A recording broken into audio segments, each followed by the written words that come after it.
That's Brass Bed with On the Road right here on Free Association. And this is Mark Lane, and I'll be giving you 2 hours of weekend until 6 o'clock on this Wednesday afternoon. How do you like the weather? You like the weather finally? Finally, I can, put my top down and drive around and not freeze or anything like that. Yeah, I'm liking the weather, I'll tell you that.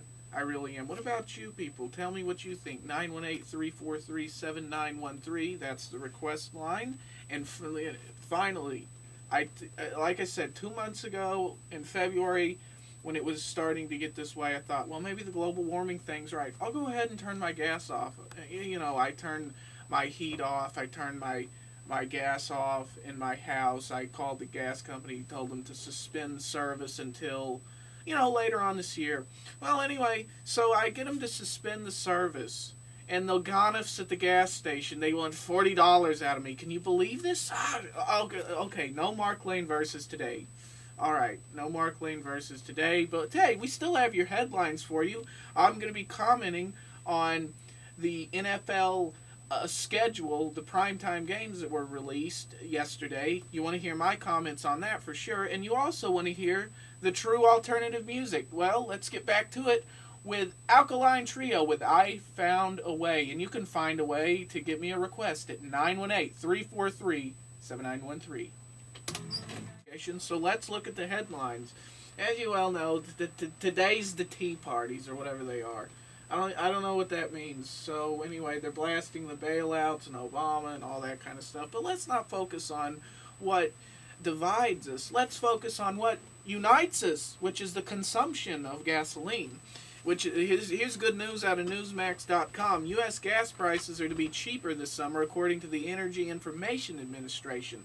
So they says regular grade gasoline is expected to average $2.23 a gallon during April through September, and it'll fluctuate a little over $2.30 during the peak driving time. So that's better than the $3.81 a gallon, the average that it was last year.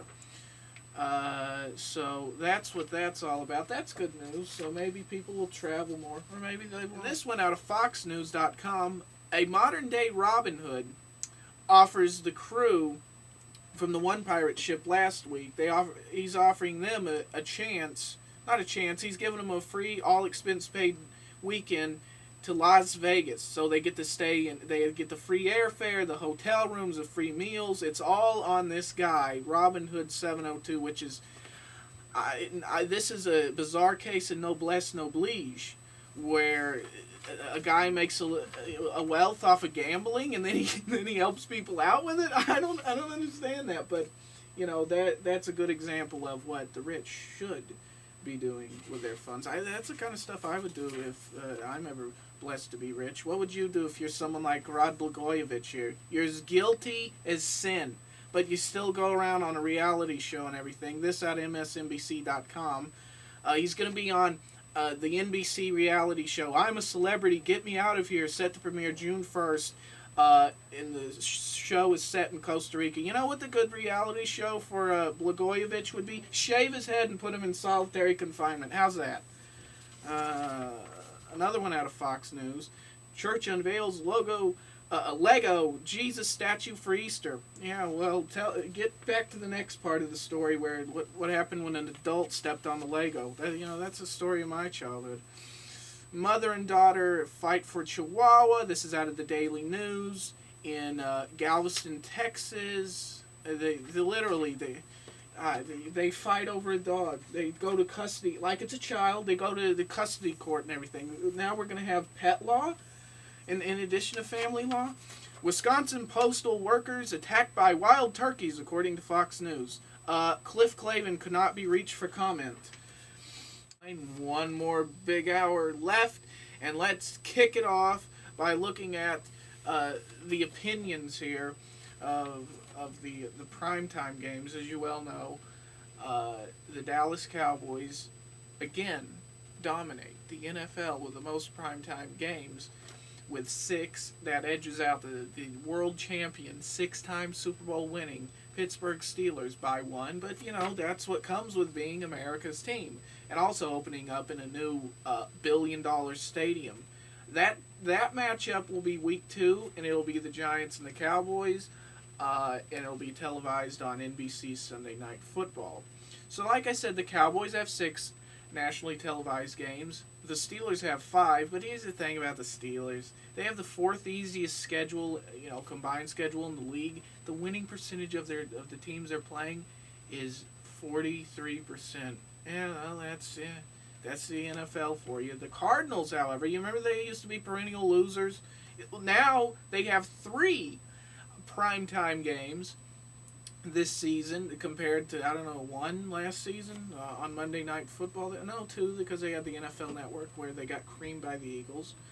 The Bears, they have 5 nationally televised games too, which is surprising because, they haven't been anywhere. It must be Jay Cutler coming to the Windy City, which has created the hot air that something's going to happen there.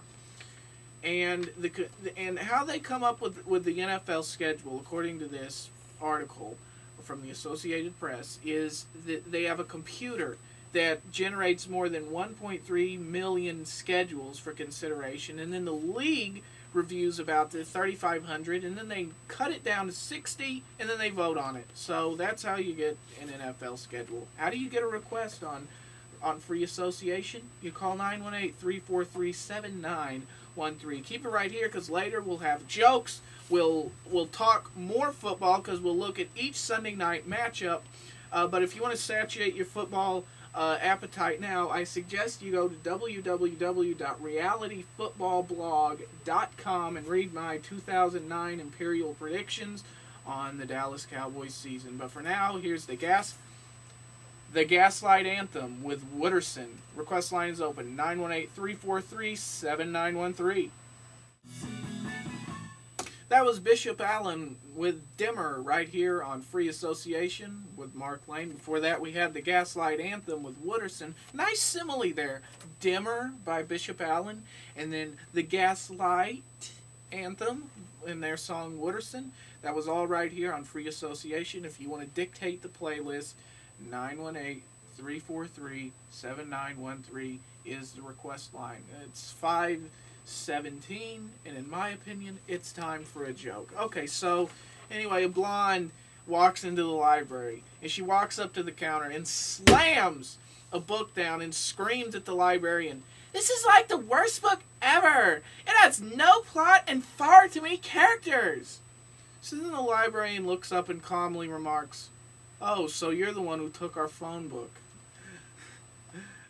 All right, let's move on to looking at the NBC Sunday Night Football schedule. As you well know, in my opinion, now they try to pretend like Monday Night Football is still the same as it is on ESPN there with Mike Tirico, Ron Jaworski, and Tony Kornheiser. In my opinion, Kornheiser is pretty annoying. They ought to just get out the vaudeville hook, get him off the show, because they're trying. I mean, if they want to imitate Howard Cosell, have a seance and try to reach Cosell's spirit that way. Do it that way instead of having Kornheiser get on there and ruin it. At least they got rid of the celebrity interviews. So anyway, the prime time, the big game of the week for the NFL moved from Monday night to Sunday night. Some people don't recognize it, but I do, because I'm ahead of the curve that way. So here it is. Let's look at the NBC Sunday Night Football schedule together. Week 1, the Thursday night kickoff, we'll have the Titans going up into Pittsburgh to take on the Steelers.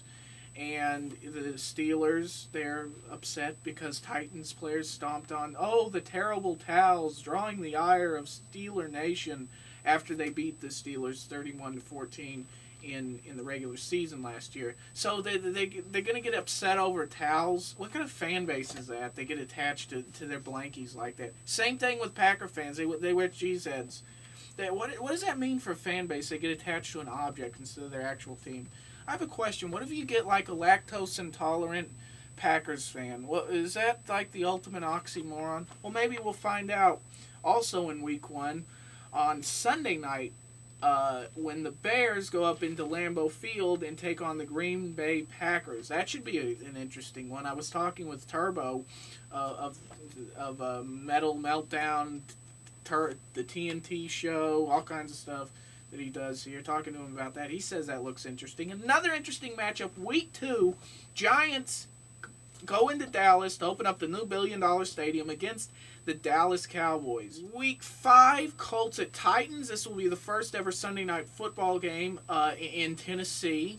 But week 9 picks it back up with the Cowboys going into filthy Dumpia to take on the Eagles. And that one should be interesting. And then week 10, what we'd all been waiting for, the Patriots go into Indianapolis to take on the Colts. Week 13, Patriots-Dolphins. At last, the Dolphins get back into prime time. Week 14, Eagles-Giants in FC East matchup. Hard-nosed, gridiron football right there. And then week 16, Cowboys-Redskins. Oh, that one, even no matter what the records are, that one will not be flex scheduled.